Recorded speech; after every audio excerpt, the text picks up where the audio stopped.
Mari sama-sama kita siapkan hati kita untuk menyembah Tuhan pada pagi hari ini.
Ku semakin berkurang, Yesus makin bertambah. Mengikut Yesus, itulah kesukaan hatiku. Ku lepas semua aku untuk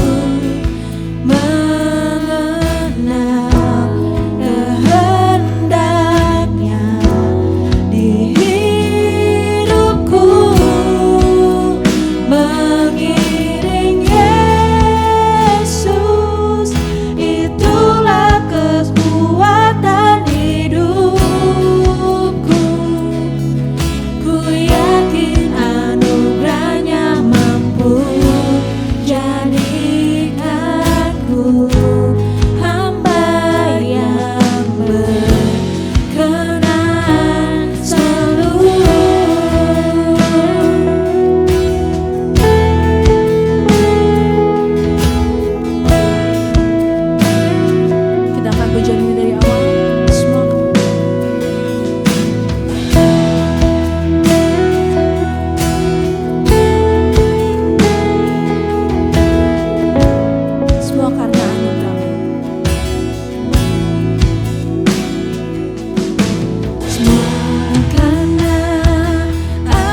kita telah berkumpul di sini sebagai keluarga Allah di hadapan Allah Bapa kita untuk menaikkan pujian dan syukur kepadanya, mendengar dan menerima firman-Nya yang kudus, membawa ke hadapannya pergumulan-pergumulan dunia ini, memohon pengampunannya atas dosa-dosa kita, dan memohon kasih karunia-Nya, sehingga melalui putranya Yesus Kristus, kita mampu mempersembahkan diri kita untuk pelayanan-Nya. Jika kita berkata bahwa kita tidak berdosa, maka kita menipu diri kita sendiri dan kebenaran tidak ada di dalam kita. Jika kita mengaku dosa kita, Allah adalah setia dan adil, sehingga Ia akan mengampuni dosa-dosa kita dan menyucikan kita dari segala ketidakbenaran. Marilah kita mengaku dosa-dosa kita ke hadapan Allah yang Maha Kuasa bersama. Allah yang Maha Kuasa, Bapa Surgawi, kami telah berdosa terhadap Engkau dan terhadap sesama kami di dalam pikiran, perkataan, dan perbuatan, melalui kelalaian, kelemahan, dan kesalahan yang disengaja. Kami sangat menyesal dan bertobat dari semua dosa kami demi Putramu Yesus Kristus yang telah mati untuk kami. Ampunilah kami atas semua yang telah kami lakukan, dan karuniakanlah kami agar kami dapat melayani Engkau di dalam kehidupan yang baru bagi kemuliaan nama-Mu. Amin.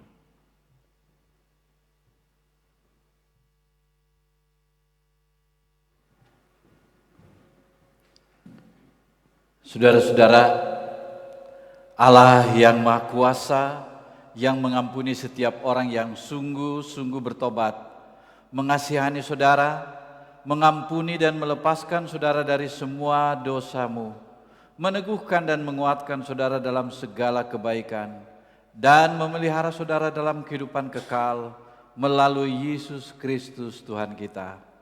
Amin.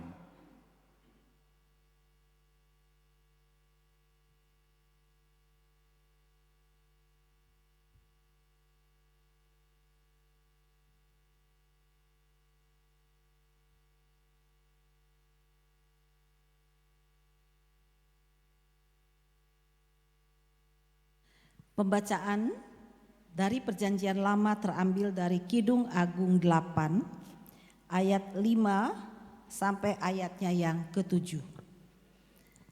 Cinta kuat seperti maut. Siapakah dia yang muncul dari padang gurun, yang bersandar pada kekasihnya? Di bawah pohon apel kubangunkan engkau, di sanalah ibumu telah mengandung engkau. Di sanalah ia mengandung dan melahirkan engkau. Taruhlah aku seperti materai pada hatimu, seperti materai pada lenganmu, karena cinta kuat seperti maut, kegairahan gigih seperti dunia orang mati. Nyalanya adalah nyala api, seperti nyala api Tuhan. Air yang banyak tak dapat memadamkan cinta. Sungai-sungai tak dapat menghanyutkannya, sekalipun orang memberi segala harta benda rumahnya untuk cinta, namun ia pasti akan dihina. Demikianlah firman Tuhan. Syukur kepada Allah.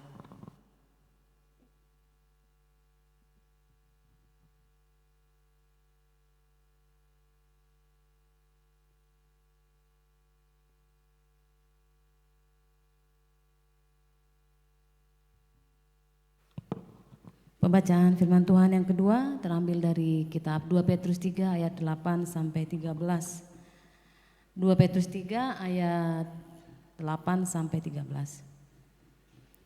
Akan tetapi saudara-saudaraku yang kekasih, yang satu ini tidak boleh kamu lupakan, yaitu bahwa di hadapan Tuhan satu hari sama seperti 1000 tahun dan 1000 tahun sama seperti satu hari.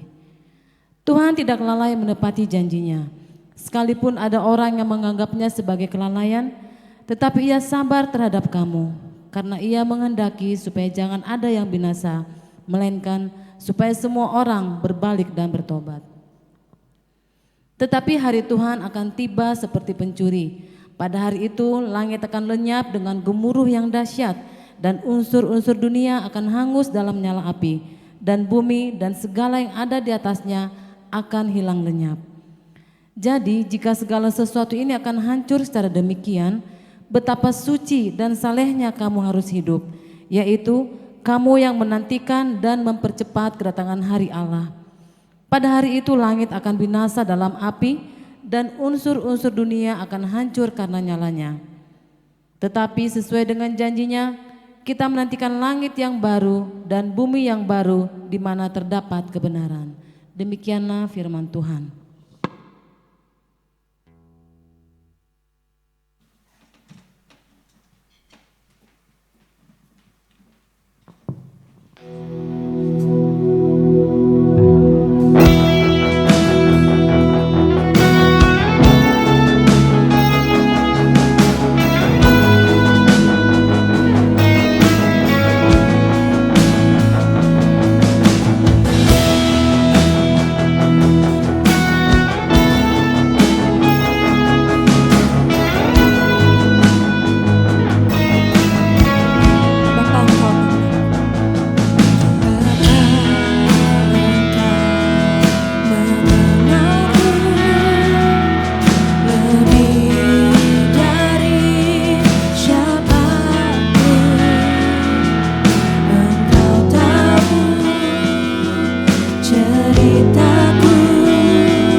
Saudara, mari kita berdoa. Bapa Surgawi, kami mengucap syukur ya Tuhan atas kasih setiamu kepada kami sehingga kami ada sampai saat ini. Kami boleh beribadah, memuji, memuliakan namamu. Dan sekarang ya Tuhan, tibalah saatnya kami mau mendengarkan Engkau berbicara kepada kami masing-masing pribadi. Mereka yang ada di rumah yang sedang mendengarkan atau mengikuti ibadah ini, biarlah Tuhan jamah mereka dengan kasih-Mu ya Tuhan, dengan kuasa Roh Kudus-Mu, agar ya Tuhan mereka dapat memahami akan isi hati Tuhan. Dan juga kami yang ada di sini ya Tuhan, kami serahkan ke dalam tangan-Mu. Berbicaralah ya Tuhan karena kami siap mendengarkannya. Dalam nama Yesus, firman yang hidup itu, kami telah berdoa. Amin. Baik, saudara-saudara sekalian, tema yang ada ini sebetulnya diambil dari Kidung Agung. Kidung Agung di gereja tertentu jarang mereka baca karena ini mengandung unsur-unsur yang tidak pantas untuk disebut ya. Tetapi ya Alkitab berbicara tentang itu, tentang cinta, gairah cinta, tentang lekukan tubuh yang menggairahkan gitu ya. Dan ini sebetulnya adalah satu kitab yang menjadi favorit bagi umat Tuhan pada zaman dahulu. Bahkan ketika mereka merayakan hari-hari raya mereka, justru kitab ini dibacakan. Nah, kitab ini berbicara tentang seluk-beluk daripada cinta. Nah, antara ada orang, memang kalau di Indonesia kita membedakan antara kasih, ada sayang, ada cinta. Kasih orang lebih suka ya. Sayang mirip-mirip ya. Tapi kalau sudah bicara cinta, ini adalah suatu istilah yang agak kurang enak gitu. Karena mengandung unsur katakanlah unsur-unsur profan begitu ya. Jadi duniawi ya. Orang tidak suka membicarakan hal-hal seperti itu. Tapi anehnya Alkitab bicara tentang ini ya.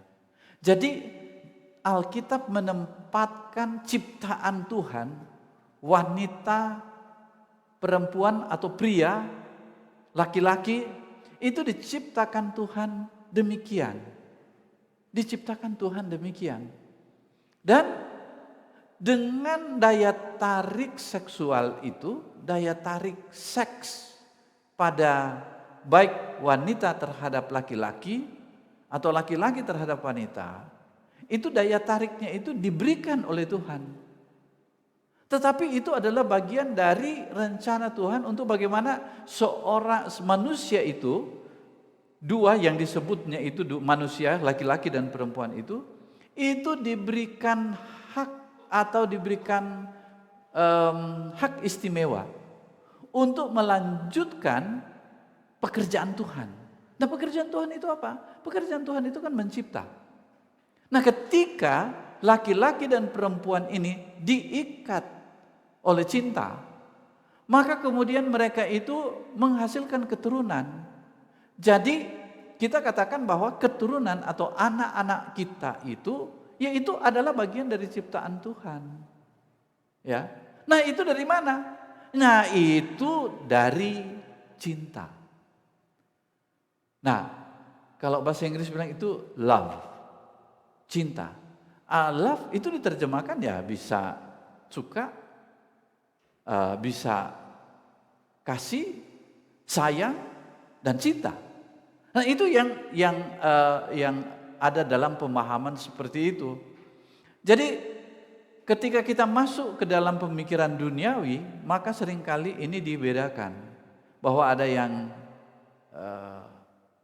tidak layak disebut, ada yang suci untuk disebut yaitu kasih, ya, ada yang tidak layak yaitu cinta. Tapi di Alkitab itu bicara itu sebetulnya sama saja, sama.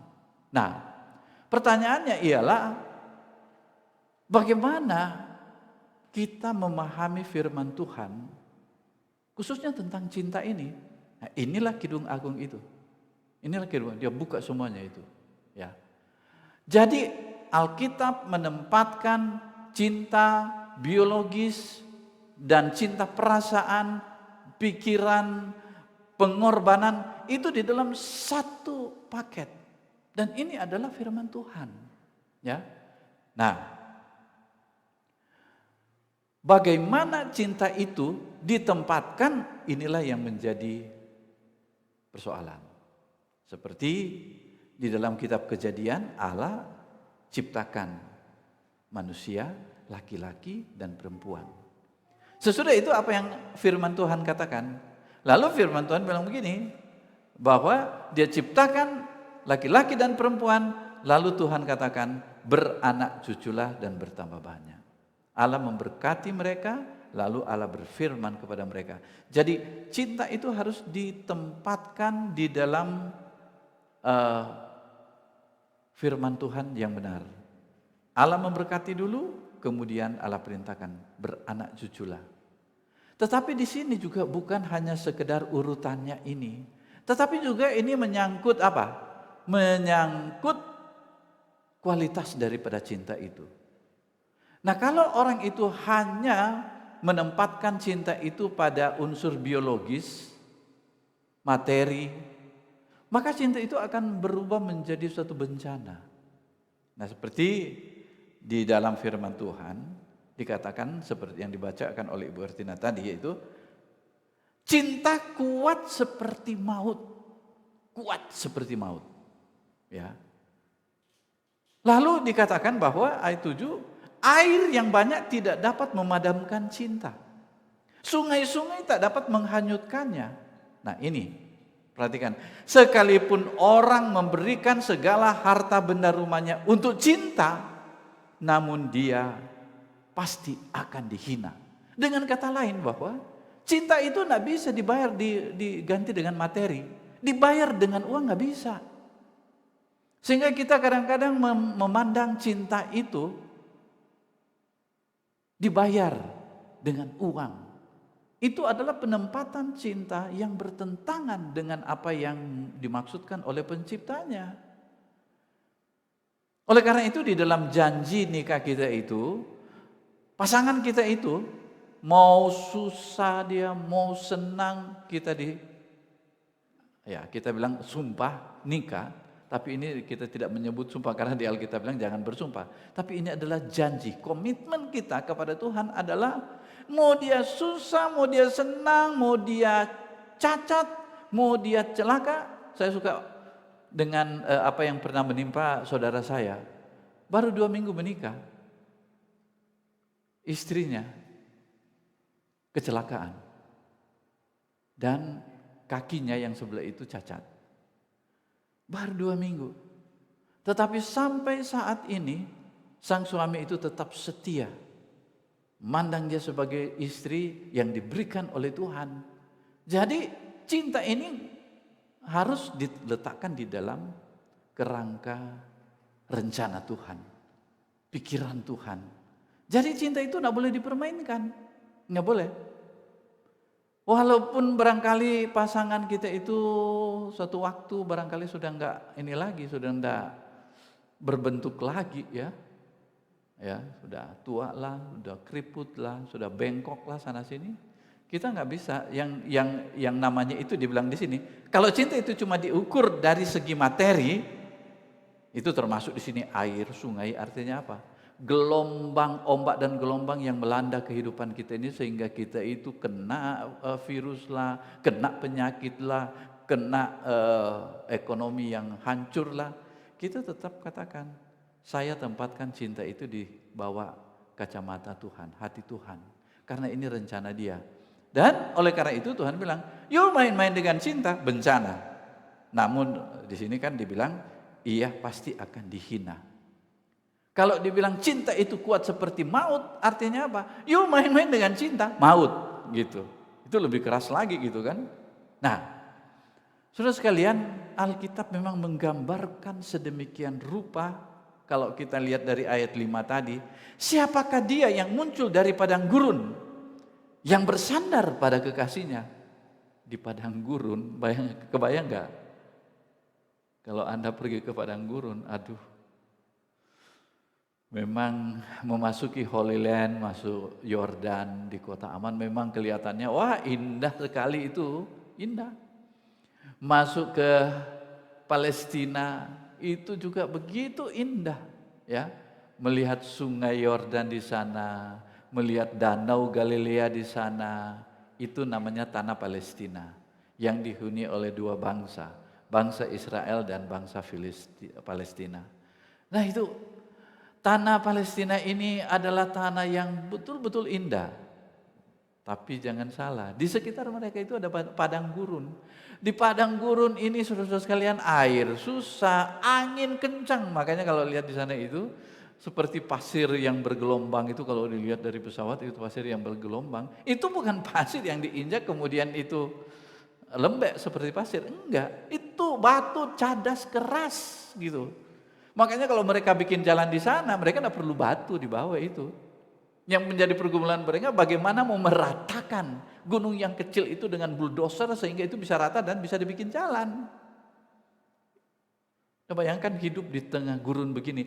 Tapi firman Tuhan bilang di tengah gurun seperti itu kedua orang yang saling mencintai itu menyandarkan apa? Di sini dikatakan bersandar pada kekasihnya. Siapa dia yang muncul? Itu cinta itu sampai begitu. Di tengah padang gurun mereka menikmati. Enggak ada makan enggak apa-apa. Enggak ada air enggak apa-apa. Asal ada cinta. Tapi kalau mati bagaimana? Ya mati dalam cinta enak gitu. Iya kan? Mati berdua. Ya. Sehidup semati. Itu kata pepatah kita kan? Itu cinta itu sehidup semati saudara sekalian. Jadi luar biasa Alkitab mengungkapkan ini. Di bawah pohon apel kubangun engkau. Ya. Jadi kalau ada sedikit kesejukan, maka itu lebih baik lagi. Dan disinilah kemudian ibumu mengandung engkau. Jadi saudara sekalian, di sanalah ibumu mengandung engkau, di sanalah ia mengandung dan melahirkan engkau. Engkau dilahirkan dari cinta loh. Ngerti gak? Dilahirkan dari cinta. Di mana? Di padang gurun. Artinya apa? Di tengah berbagai kesulitan, Allah tetap bekerja dan menjadikan engkau sebagai manusia. Allah itu adalah sumber cinta itu. Ini yang mau dikatakan sebetulnya oleh Kidung Agung ini. Allah itu sumber cinta. Dia sumber cinta. Dan dialah yang melahirkan kita. Artinya menjadikan kita ini seperti yang kita ada saat ini melalui apa? Melalui ayah dan ibu kita. Ayah dan ibu kita itu adalah gambaran atau figur dari Tuhan. Ayah itu menggambarkan tentang Allah yang maha kuasa, maha benar, ya. Jadi anaknya Pak Yefta ini merasakan Tuhan walaupun dia baru beberapa bulan. 8 bulan ada dia? Belum. Tapi dia merasakan 5 bulan ya. Tapi dia sudah merasakan Tuhan yang maha perkasa. Siapa? Bapaknya. Gitu kan. Naik motor enggak apa-apa bagi dia. Wah, ikut naik motor dari Bandung sampai ke puncak sana. Tapi ada bapaknya yang kekar di depan melindungi, bagikan bulldozer yang melindungi dia gitu kan. Gitu. Pulang pergi gitu. Pulang pergi, retreat balik lagi. Itu luar biasa. Anak rasakan itu. Makanya bapak itu harus sayang sama anak gitu ya. Karena nanti ketika dia jadi besar, dia tahu bahwa Tuhan itu ada bersama dengan dia. Dari mana dia warisi? Itu adalah bapak yang adalah figur Tuhan yang melindungi dia. Bukan Tuhan ya, tapi figur ada di situ. Makanya figur ini sangat penting. Lalu bagaimana dengan ibu? Ibu nggak bisa melindungi, nggak bisa bawa motor gitu kan, apalagi memikul motor, nggak bisa gitu kan. Karena memang dia dikasih kelemah lembutan, ya. toel sedikit begini langsung terjungkal, bisa kan? Iya kan? Tung. Tetapi dia adalah satu kekuatan. Kekuatan bapak di otot, kekuatan ibu ada di hatinya. Makanya anak itu selalu dekat dengan ibu. Perhatikan aja anak itu ya. Anak itu kalau sakit, dia cari ibu. Betul nggak benar? Kalau dia sakit, dia cari ibu. Biar dia sudah besar. Ketika dia mengalami sakit, yang dia telepon duluan, "Ma, saya sakit." Tapi ketika dia sehat, mau pengen main-main, dia cari bapak. Nah, ini pengalaman kami punya anak begitu. Ya. Kalau dia susah duit, cari ibu. Tapi kalau dia pengen mau beli mainan, dia ke bapak. Gitu kan. Itu sudah naluri manusia yang diciptakan oleh Tuhan. Nah, ibu ini adalah ibu yang mewakili figur Tuhan dengan apa? Tuhan yang maha murah, maha pengasih, maha penyayang. Jadi kalau anak sampai dia besar, dia tidak merasakan kemurahan, kasih, cenderung untuk menyakiti orang lain, itu oleh karena dia kehilangan figur ibu. Kalau di orang Batak itu ya, sejahat-jahatnya seorang anak laki mereka itu tidak berani melawan seorang ibu. Dia bisa berantem dengan laki-laki lain yang kekar, tapi kalau sudah ada ibu datang dia, betul ya Pak ya? Ya, karena ibu itu merupakan satu kekuatan. Laki-laki yang besar gimana pun, yang jahat gimana pun, kalau ibu sudah bilang, tunduk dia. Betul ya Bu ya? Ya. Nah, memang tidak semua begitu, itu oleh karena ada yang disebut dengan anomali kehidupan manusia, ada kelainan lah gitu ya.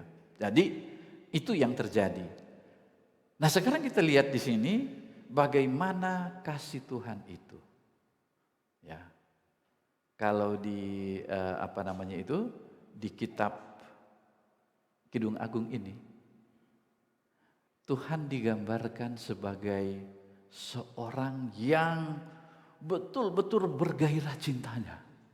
Ya, cintanya itu bergairah. Seolah-olah kalau cinta itu tidak tersalurkan, bahaya, maut. Itu cinta kuat seperti maut. Artinya begini, seorang itu kalau sudah menghadapi maut, dia akan berjuang habis-habisan, titik darah yang penghabisan. Kalau dia terancam, betul nggak? Kalau dia sudah terancam, apa saja dia akan lakukan. Apalagi itu berkaitan dengan anaknya. Coba misalnya, nah di sini kita ya, bagaimana berapa orang di sini yang punya anak. Bagaimana misalnya anak itu sudah mau ditabrak atau sudah mau tenggelam, biar kita nggak bisa berenang, kita akan loncat selamatkan anak itu. Mengapa? Berhadapan dengan maut. Ya. Jadi karena cintanya kepada anaknya, dia terjun, mati atau tidak, pokoknya saya selamatkan dia dulu. Kalau mati bagaimana? Mati sama-sama. Nah, itu maksudnya. Jadi cinta kuat seperti maut kayak begitu. Saya masih ingat satu cerita, saya lupa hamba Tuhan siapa yang menceritakan itu. Saya baca, mungkin ya, kayaknya saya baca waktu itu. Ada seorang anak, ibu dan anak, mereka diam di satu rumah, tiba-tiba rumah itu kebakaran. Kemudian ibu itu secara refleks, dia itu keluar, pluk dari rumah itu. Tapi sesudah itu dia ingat, anaknya ada di dalam. Oh, api itu sedang berkobar. Ibu itu tanpa pikir panjang, dia terobos api itu, dan kemudian dia bungkus anak itu dengan badannya dan dia bawa lari keluar. Anak itu selamat. Nah, ceritanya itu begini. Di sekolah, ketika anak itu jadi besar di sekolah, memasuki masa remaja, kebetulan cerita itu anaknya perempuan. Jadi cantik, mulus. Dan tiba waktunya bagi anak ini untuk mengikuti upacara penamatan, tamat dari SMA. Nah, waktu itu sekolah mewajibkan Orang tua harus hadir, nah tinggal mamanya. Tapi anak ini tidak pernah membawa teman-temannya ke rumah. Kenapa? Karena ibunya itu, mukanya itu jelek. Mukanya jelek, mengerikan gitu. Sudah mengerikan, itu botak lagi ibunya. Jadi dia begitu malu kalau dilihat oleh orang. Gitu. Nah, kemudian waktu penamatan itu, sekolah bilang wajib hadir. Ibunya masih ada, tanda tangan dilihat ada, tapi ibunya tidak pernah kelihatan, harus hadir. Akhirnya dia nangis, dia datang ke mamanya, dia bilang, maaf Pak, saya tidak bisa bawa ibu ke sana. Pokoknya anak ini gelisah. Dia bilang, terus terang Ma, saya malu karena wajah ibu seperti ini, jelek dan menakutkan. Akhirnya ibunya ini bercerita tentang peristiwa kebakaran itu. Dia bilang bahwa anak, wajah kamu yang begitu mulus itu pernah saya alami. Tapi satu peristiwa menimpa kita. Kamu itu, rumah kita kebakaran dan kamu itu dalam rumah. Ibu harus menerobos api dan mengambil kamu dan kamu selamat mulus. Tapi ibu harus mengorbankan rambut ini terbakar. Wajah juga terbakar. Untung masih selamat. Tapi keadaannya masih seperti ini. Nah, anak itu ketika dia mendengarkan cerita itu dia nangis. Dia terharu. Dan apa yang dia lakukan? Dia gendong ibunya, dia bawa dan dia bangga-banggakan. Nah, inilah ibu saya. Dan dia tidak malu lagi. Kenapa? Ini adalah bentuk kasih sayang yang luar biasa yang dia nyatakan kepada anaknya. Nah, itu yang dia bisa lakukan. Dan saudara-saudara sekalian, sejak saat itu anak itu betul-betul menyayangi ibunya.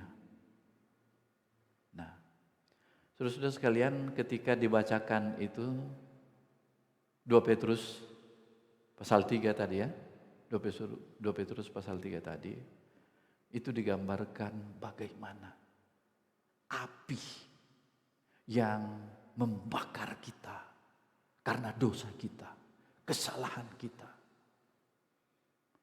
Dan bagi Tuhan, melihat kita ini sebagai anaknya, dia tidak mau kita masuk di dalam api neraka yang mengenaskan itu, dia tidak mau. Oleh karena itu saudara sekalian, dia kerahkan seluruh cintanya untuk menyelamatkan kita dari dosa-dosa kita. Dan dialah itu Yesus yang tergantung di atas kayu salib. Dia yang tergantung di sana. Dia mati. Kalau Anda menonton film The Passion of the Christ, ya, itu Anda akan melihat bagaimana darahnya itu mencucur, membasahi mukanya dan badannya itu hancur. Dan seperti ibu tadi, kenapa ibu jadi begini? Ibu ceritakan sebenarnya, kamu harus terbakar. Tapi karena saya sayang, saya peluk kamu dan bawa kamu keluar, dan kamu selamat. Nah, inilah gambaran tentang bagaimana dosa-dosa kita. Sama seperti kita lihat seorang anak kecil, ya, sudah mau merangkak menuju menuju kolam renang yang dalam. Saya kira ibunya sudah tidak pikirkan dirinya lagi. Dia berteriak, dia lompat dan ambil anak itu, selamatkan. Hasilnya mungkin kakinya patah. Ya kan? Kakinya patah. Saya ketika dulu anak-anak saya masih kecil, khususnya anak yang paling besar ya, dia kan aktif dulu ya. Kita ibadah di alas tikar di satu rumah. Saya lihat dia mulai merangkak mau menuju ke colokan itu listrik seperti ini. Saya udah nggak pikir lagi apa, saya loncat selamatkan dia. Karena saya tahu itu sangat berbahaya. Disinilah kenapa firman Tuhan menggambarkan cinta itu kuat seperti maut. Kalau saya tidak selamatkan dia mati, dia setrum. Begitu juga kasih Allah itu di atas kayu salib. Dia mengorbankan segala-galanya. Dia korbankan segala-galanya. Dan kemudian dia selamatkan kita. Dia selamatkan kita. Oleh karena itu saudara sekalian, di 2 Petrus tadi dia bilang, kamu jangan main-mainlah dengan kasih Tuhan itu. Kalau kamu mulai merasa bahwa kamu berkorban, melayani, atur bangku, ngepel di gereja, datang dari sana, naik motor, datang ke sini, Anda harus bilang, ini tidak sebanding dengan kasihmu yang besar yang pernah kau curahkan di atas kayu salib. Kau korbankan, tidak sebanding, tidak sebanding. Tapi itulah kuatnya cinta kasih Tuhan kepada kita. Kita diselamatkan. Oleh karena itu firman Tuhan di dalam 2 Petrus tadi bilang, kamu itu jangan main-main. Kamu harus hidup di dalam kekudusan Tuhan. Bukan berarti bahwa kita itu yang diartikan bahwa tidak boleh meleng sana meleng sini, tidak boleh bikin salah. Bukan itu maksudnya.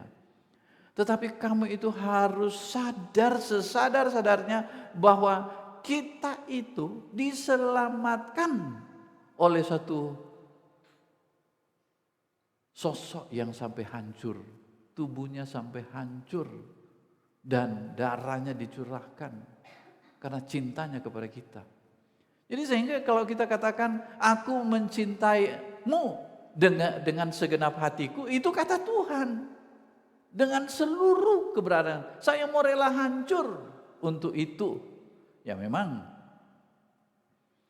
kematian Yesus Kristus di atas kayu salib itu tidak hanya membuktikan kasih-Nya yang begitu besar, tapi dia juga adalah Allah sehingga dia bangkit pada hari yang ketiga, bahwa dia adalah Tuhan. Tapi dia mampu memperlihatkan kepada kita mengenai cinta kuat seperti maut ini. Itulah Yesus. Tetapi 2 Petrus ingatkan bahwa kata-kata ini, aku mencintaimu dengan segenap hatiku, ini bukan cuma dari Tuhan, tapi kita juga mengatakan sama seperti anak tadi ya. Setelah dia tahu ibunya begitu, oh dia bangga dengan ibunya itu, dia bangga, dia bawa kemana-mana. Ketika orang lain menghina dia, punya ibu yang jelek, dia tidak peduli itu lagi, tidak peduli Pak, tidak peduli. Mengapa? Karena dia tahu di balik kejelekan ini ada cinta yang mulia, ya. Jadi kalau kita berbicara tentang Kristus kepada orang lain, ketika mereka mungkin hanya melihat, kalian minoritas,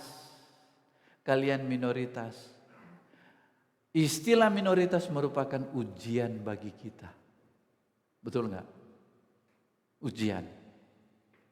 Dan kita harus mengatakan, saya bangga dengan minoritas. Mengapa? Di balik semuanya ini ada kasih yang besar. Memang banyak orang menggadaikan cinta Tuhan itu dengan materi. Tetapi firman Tuhan ingatkan, jangan kamu masuk pada kehinaan. Masih mending.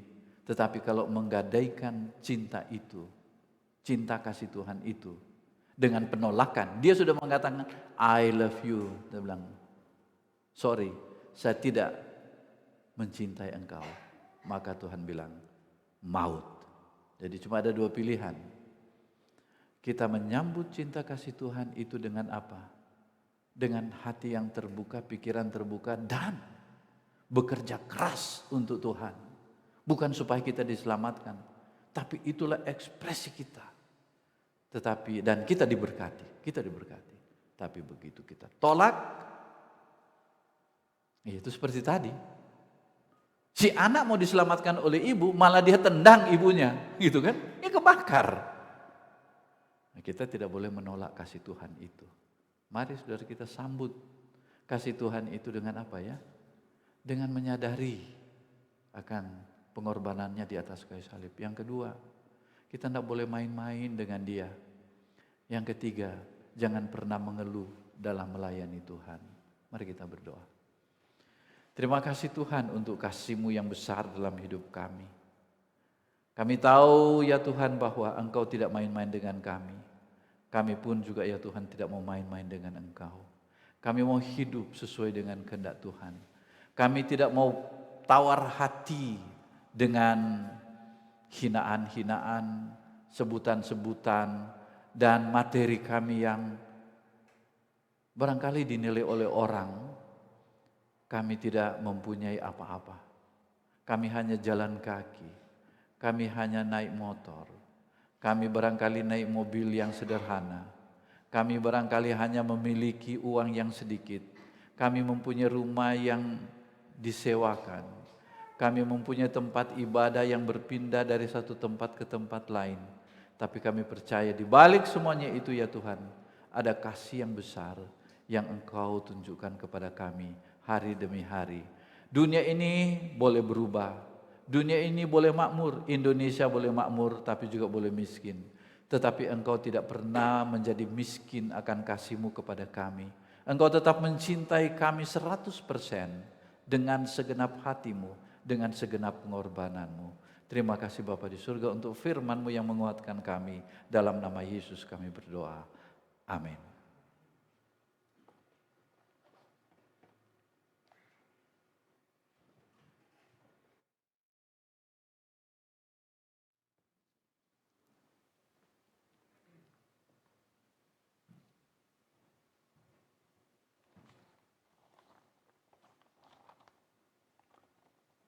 Jemaat diundang untuk bangkit berdiri. Mari kita mengikrarkan pengakuan iman rasuli kita bersama-sama gereja di seluruh dunia. Bersama, aku percaya kepada Allah, Bapa yang Maha Kuasa, Khalik langit dan bumi, dan kepada Yesus Kristus, Putranya yang tunggal Tuhan kita, yang dikandung dari Roh Kudus, lahir dari anak darah Maria, yang menderita sengsara di bawah pemerintahan Pontius Pilatus, disalibkan, mati dan dikuburkan. Ia turun ke dalam dunia orang mati, pada hari ketiga dia bangkit kembali, ia naik ke surga dan duduk di sebelah kanan Sang Bapa. Ia akan datang kembali untuk menghakimi orang yang hidup dan yang mati. Aku percaya kepada Roh Kudus, gereja yang kudus dan katolik, persekutuan orang kudus, pengampunan dosa, kebangkitan orang mati, dan hidup yang kekal. Amin. Silakan duduk.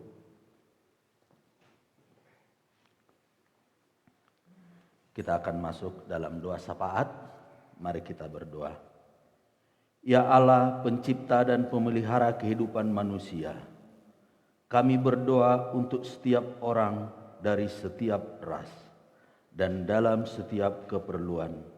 Biarlah jalan-jalan-Mu dikenal di bumi dan kuasa penyelamatan-Mu kepada semua bangsa. Khususnya kami berdoa untuk bangsa kami, bangsa Indonesia ya Tuhan. Kami berdoa untuk para pemimpin bangsa kami ini, mulai dari pusat sampai ke daerah. Kami berdoa untuk Presiden kami, Joko Widodo, Wakil Presiden, para menteri, anggota parlemen, sampai RT RW.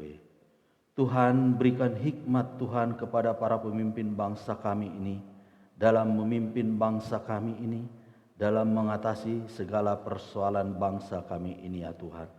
Biarlah bangsa kami ini semakin maju ya Tuhan. Tuhan, dalam kemurahan-Mu, kami berdoa untuk gereja di seluruh dunia. Tuntun dan pimpinlah kami dengan Roh Kudus-Mu, sehingga semua yang mengaku dan menyebut dirinya orang Kristen dapat dituntun kepada jalan kebenaran dan memegang teguh iman dalam kesatuan roh, dalam ikatan damai sejahtera, dan dalam kebenaran hidup. Khususnya kami berdoa untuk gereja Anglikan di seluruh dunia, khususnya yang ada di Bandung. Kami berdoa untuk Bishop kami The Right Reverend Titus Chung, Din kami The Reverend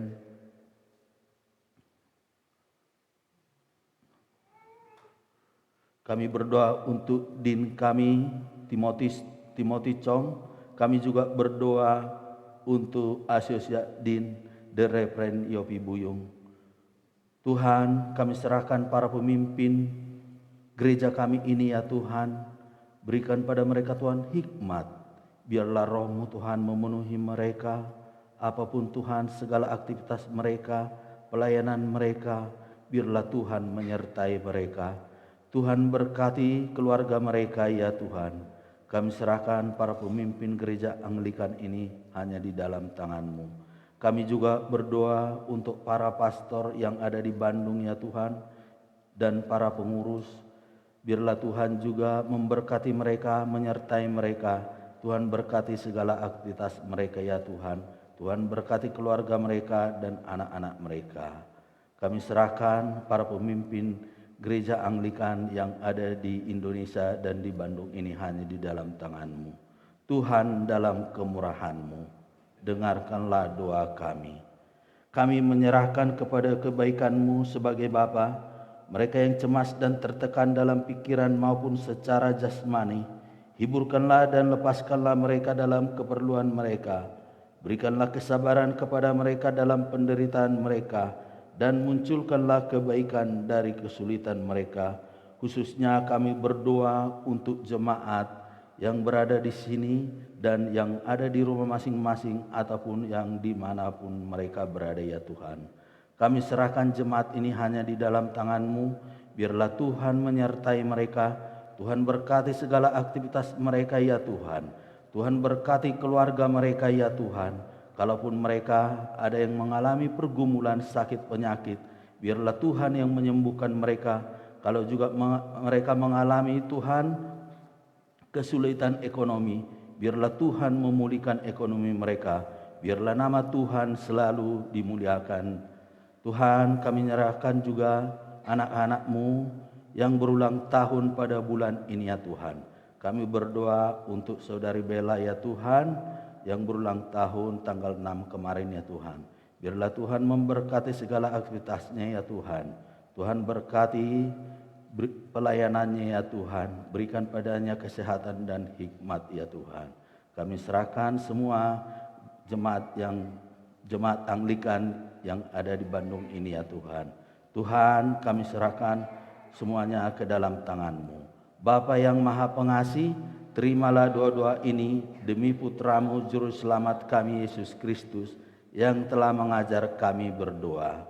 Bapa kami yang di surga, dikuduskanlah nama-Mu, datanglah kerajaan-Mu, jadilah kehendak-Mu di bumi seperti di surga.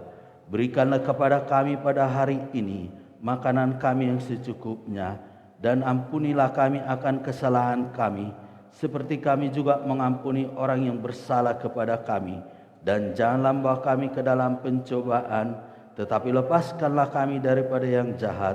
Karena Engkaulah yang punya kerajaan dan kuasa dan kemuliaan sampai selama-lamanya. Amin.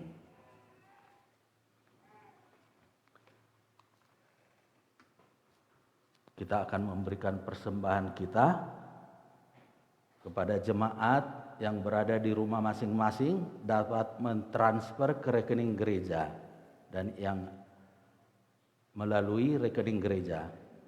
Mari kita memberikan dengan sukacita. Selamat memberi.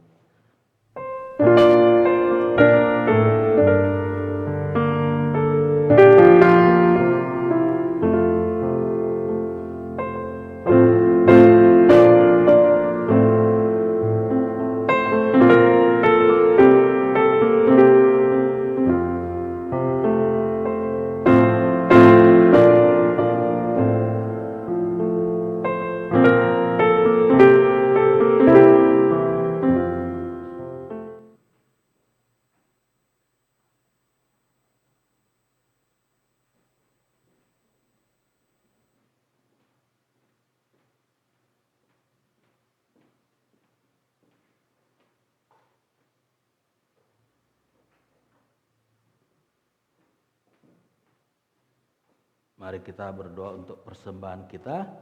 Jemaat diundang untuk bangkit berdiri. Bersama, bagi-Mu ya Tuhan kebesaran, kuasa, kemegahan, dan keagungan. Karena segala sesuatu di surga dan di bumi adalah milik-Mu. Segala-galanya berasal daripadamu, dan dari milik-Mu sendiri kami mempersembahkannya kepadamu. Amin. Silakan duduk. Pengumuman saya serahkan kepada Pak Yopi. Ada apa? Terima kasih. Saya serahkan kepada WL.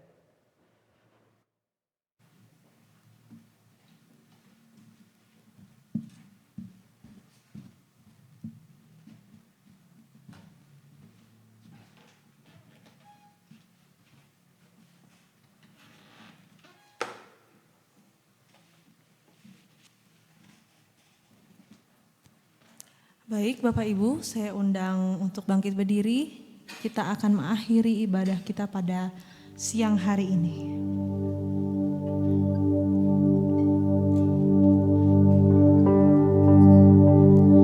How great is our God? Sing with me, how great is our God? And all will see how great is our God. How great is our God? How great is our God? Sing with me, how great is our God? Oh, see how great is our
Sing with me, how great is our God, and all will see how great is our God, and all will see, how great is our God.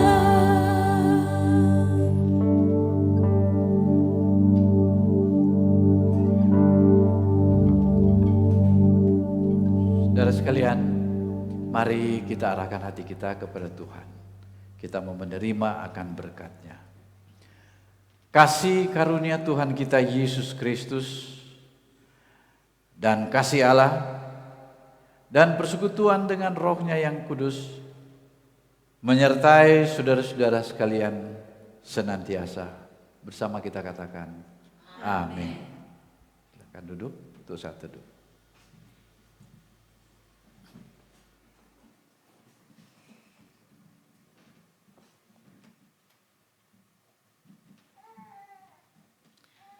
Amin. Selamat hari Minggu, Tuhan Yesus memberkati. Kita boleh bersalam-salaman dan kita yang ada di sini, jemaat yang di sini boleh menuju ke bawah dan kita akan ada makan bersama, makan kecil.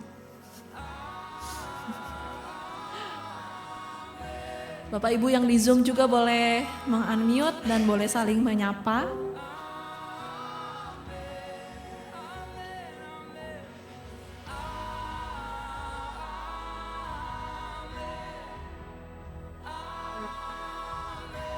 Selamat hari Minggu Bapak Ibu semua yang ada di gereja.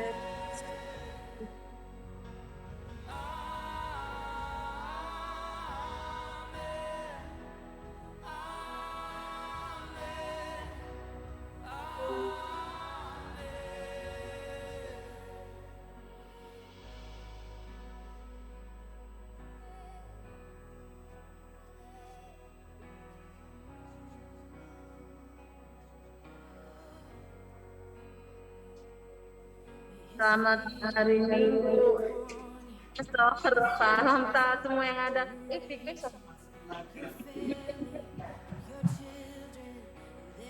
Selamat hari Minggu.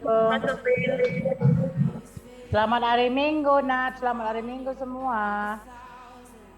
Selamat hari Minggu, Michelle, Rita, Pak Tia, Pak Fatia.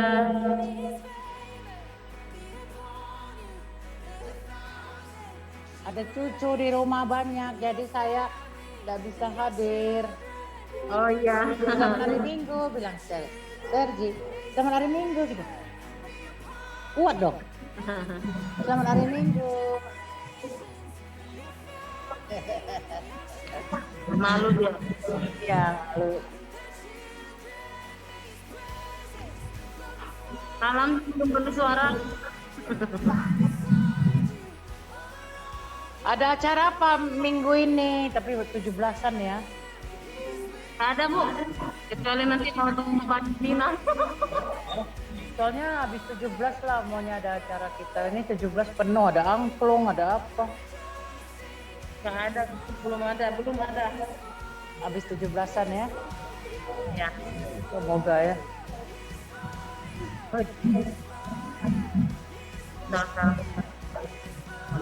Gimana kemarin di puncak? Kebetulan semuanya berjalan lancar. Ibu Lin nggak datang kemarin, nggak jadi datang. Ya kan udah dibatalin mobilnya sama anak. Jadi aku bilang lagi, aduh mami kami sudah ada acara. Nah, si menantu si Marta jadi pembicara di ada seminar saham itu kan. Dia kan bergerak di bidang saham sekarang. Jadi banyak kerjaannya. Aku udah booking dia itu udah 2 minggu yang lalunya kan. Udah oke. Gimana kemarin kok jadi nggak jadi? Ya udahlah lain kali ya. Ya Bu.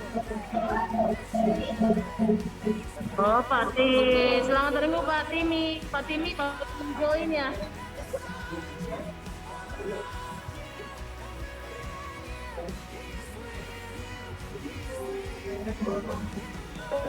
Yang lain boleh bersalam-salam satu dengan yang lain, silakan.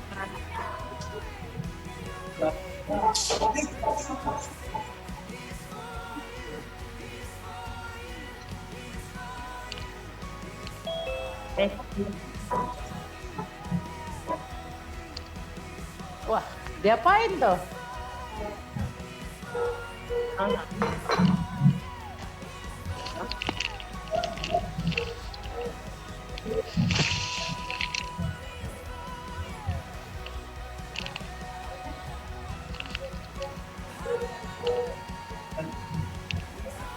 Oke, terima kasih ya. Aku keluar dulu dari Terima kasih, Wari. sampai ketemu minggu depan. Thank you. Dah.